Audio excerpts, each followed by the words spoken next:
Gyvenimas žaismingas, bet kartais šypsotis nesinori. Kodėl? Tęsėme pokalbį su burnos chirurgu Sueliu Bešara, kuris praėjusioje laidoje konsultacijos metu įvertinęs Viktorijos burnos ertmės būklę, sudarė tinkamiausią gydymo planą. Tad šiandien pamatysime, kaip atliekama dantų implantavimo procedūra Viktorijai. Patarsime, į ką svarbu atkreipti dėmesį, planuojant šią procedūrą. Prieš dantų implantacijos procedūrą yra būtina profesionali burnos higiena, kadangi jos metu yra pašalinamos bakterijos, kurios ir gali sukelti dantų implanto atmetimą. Ši procedūra trunka iki valandos. Kartais būna atvejų, kada yra reikalinga atlikti dar papildomai 2 procedūras. Tuo tarpu dantų balinimo procedūra, kurią mes atliekame Viktorijai, yra rekomenduojama tais atvejais, kai yra atliekamas estetinis dantų plombavimas arba dantų implantacija priekinėje dantų srityje.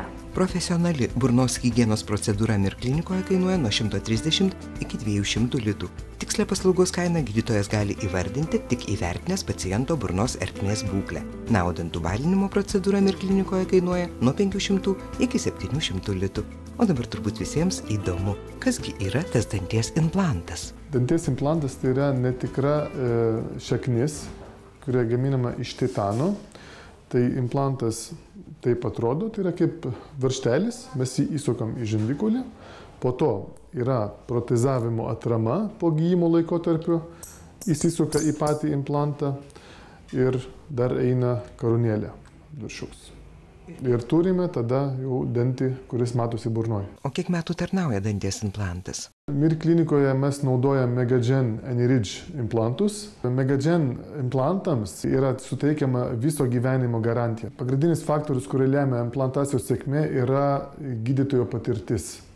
Tai yra labai svarbus dalykas. Po to yra labai svarbu, kaip pacientas prižiūri tą implantą. Labai svarbi yra burnos higiena ir visa tolimesnė priežiūra.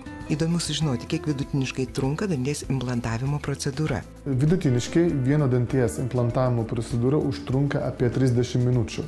Tačiau jeigu turime didesnės operacijos, kur reikia kaulą priauginti, sinusus kelti, tai gali užtrukti ir ilgiau. Ar procedūros sėkmę lemia kaip paruošta gydytojo darbo vieta? Implantacijos procedūra yra operacija, tai kur atliekam tą operaciją yra operacinė. Turi būti visi paviršiai sterilūs, visos naudojamos medžiagos vienkartinės ir tai yra labai svarbu. Pirmasis turbūt paciento klausimas, ar tai skausminga procedūra? Galiu patvirtinti, kad tikrai neskauda. Įprastinės implantacijos yra atliekamos su vietiniu nuskausminimu ir ilgesnės operacijos, kurios trunka virš 2 valandų. MIR klinikoje galima atlikti intraveninėje sedacijoje, tai yra su anesteziologo pagalba. Pacientas operacijos metu miega, nieko nejaučia. Ir dažniausiai žmonės po tokių ilgų operacijų nesiskundžia nieko.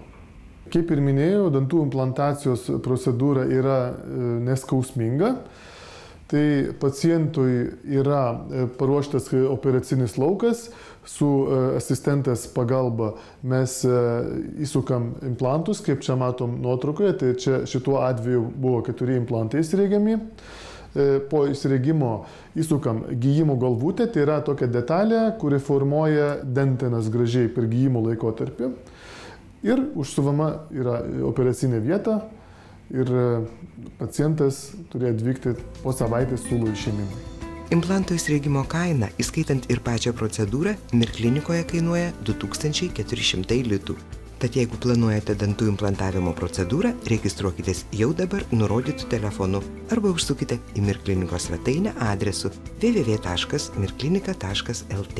Na ir paskutinis klausimas gydytojui. Ar po danties implantavimo procedūros pacientas gali užmiršti gydytojo kabineto duris? Reikia nepamiršti, kad dantų implantas tai nėra dantis. Čia yra dantų šaknis. Dantis yra gaunamas praėjus 3-4 mėnesį po operacijos. Tačiau kartais, jeigu situacija leidžia, kaip ir Viktorijai buvo, mes galim iš karto po operacijos įsukti laikiną dantį ir pacientas galės džiaugtis gražią šypseną iš karto. Primename, kad galite registruotis jau dabar, o kitoje laidoje sužinosite, kiek trunka ir kaip vyksta protezavimo procesas ant dantų implantų ir kokios alternatyvos siūlomos pacientams, bei pamatysite Viktorijos šypseną prieš ir po gydymo MIR klinikoje.